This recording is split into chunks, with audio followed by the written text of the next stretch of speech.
ఈ రోజు బైబిల్ అధ్యయనం మార్కు సువార్త 4వ అధ్యాయం 1 నుండి 20 వచనాలు. ప్రార్థన. ప్రియమైన దేవా, నీ వాక్యాన్ని అధ్యయనం చేయడానికి మాకు సమయం ఇచ్చినందుకు ధన్యవాదాలు. మేము మీ వాక్యాన్ని విన్నప్పుడు మా మనస్సులను పునరుద్ధరించండి మరియు మాకు అవగాహనను ఇవ్వండి. యేసు నామంలో ఆమెన్. మార్కు సువార్త 4వ అధ్యాయం. ఆయన సముద్ర తీరమున మరల బోధింపనారంభింపగా బహుజనులాయన యొద్దకు కూడివచ్చి యున్నందున ఆయన సముద్రములో ఒక దోణి ఎక్కి కూర్చుండెను. జనులందరూ సముద్ర తీరమున నేలమీద నుండిరి. ఆయన ఉపమాన రీతిగా చాలా సంగతులు వారికి బోధించుచు తన బోధలో వారితో ఇట్లనెను.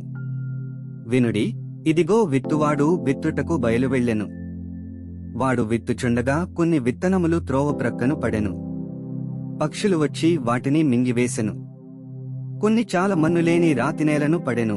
అక్కడ మన్నులోతుగా ఉండనందున అవి వెంటనే మొలిచెనుగాని సూర్యుడు ఉదయింపగానే అవి మాడి వేరులేనందున ఎండిపోయెను.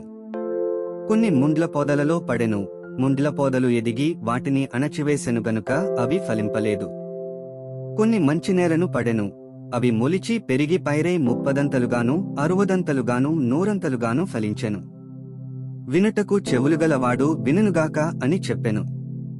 ఆయన ఒంటరిగా ఉన్నప్పుడు 12 మంది శిష్యులతో కూడా ఆయన చుట్టూ ఉండినవారు ఆ ఉపమానమును గూర్చి ఆయన నడిగిరి.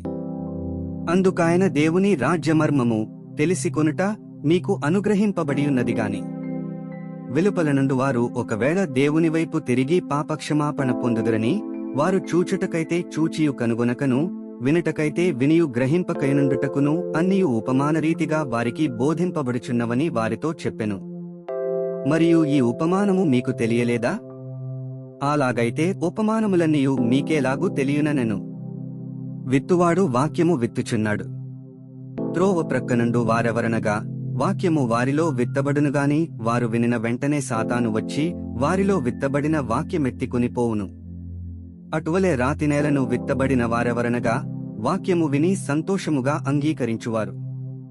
అయితే వారిలో వేరులేనందున కొంతకాలము వారు నిలుతురుగాని వాక్యము నిమిత్తము శ్రమయైనను హింసయైనను కలుగగానే వారు అభ్యంతరపడుదురు.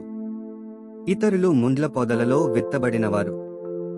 వీరు వాక్యము విందురుగాని ఐహిక విచారములను, ధనమోసమును మరి ఇతరమైన అపేక్షలను లోపల చొచ్చి వాక్యమును అణచివేయుట వలన అది నిష్ఫలమగును.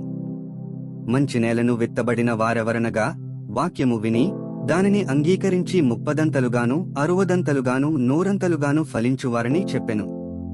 20 వచనాలు చదివియున్నాము. ముగింపు ప్రార్థన. సర్వశక్తిమంతుడైన దేవా, నీవే మార్గము, సత్యము మరియు జీవము.